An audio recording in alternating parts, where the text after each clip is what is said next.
Ration கடைகளில் நிலவி வரும் எடை குறைவு, தரக்குறைவு மற்றும் கடத்தல் உள்ளிட்ட முறைகேடுகளுக்கு முற்றுப்புள்ளி வைக்கும் வகையில் அரிசி தவிர்த்து மற்ற அனைத்து அத்தியாவசிய பொருட்களையும் பாக்கெட்டுகளில் அடைத்து விநியோகிக்கும் புதிய திட்டத்தை தமிழக வெற்றிக் கழக அரசு விரைவில் அறிமுகம் செய்யவுள்ளது.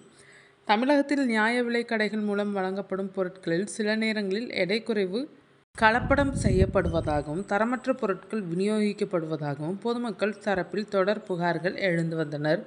இதனைத் தொடர்ந்து பொதுமக்களுக்கு துல்லியமான எடையில் தரமான பொருட்கள் நேரடியாக சென்றடைவதை உறுதி செய்ய அரிசி தவிர்த்து மற்ற அனைத்து பொருட்களும் பாக்கெட்டுகளில் அடைக்கப்பட்டு விநியோகம் செய்யப்படும் என்று தவேக தனது தேர்தல் வாக்குறுதியில் குறிப்பிட்டிருந்தது. தற்போது தவேக தலைவர் விஜய் முதலமைச்சராக பொறுப்பேற்ற சூழலில் தேர்தல் வாக்குறுதிகளை நிறைவேற்றும் பணிகள் முடுக்கிவிடப்பட்டுள்ளனர். இதன் ஒரு பகுதியாக உணவுப் பொருள் வழங்கல் மற்றும் நுகர்வோர் பாதுகாப்பு துறையில் உயர் அதிகாரிகளுடன் முதல்வர் தரப்பில் விரிவான ஆய்வுக் கூட்டங்கள் நடத்தப்பட்டுள்ளன. இந்த ஆய்வுகளின் அடிப்படையில் ரேஷன் கடைகளில் விநியோகிக்கப்படும் துவரம்பருப்பு, சர்க்கரை, கோதுமை, பாமாயில் உள்ளிட்ட பொருட்கள் அரிசி இல்லாமல் அனைத்தும் ஆலைகளிலேயே தரமான முறையில் பாக்கெட்டுகளில் அடைக்கப்பட்டு குடும்ப அட்டைதாரர்களுக்கு வழங்கப்பட உள்ளது.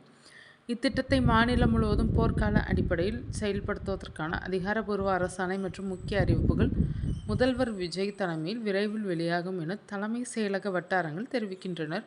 இத்திட்டம் செயல்பாட்டுக்கு வந்தால் ரேஷன் கடத்தல்களும் எடை மோசடிகளும் முற்றிலுமாக தடுக்கப்படும் என்பதால் பொதுமக்கள் மத்தியில் இதற்கு பெரும் வரவேற்பு கிடைத்துள்ளது.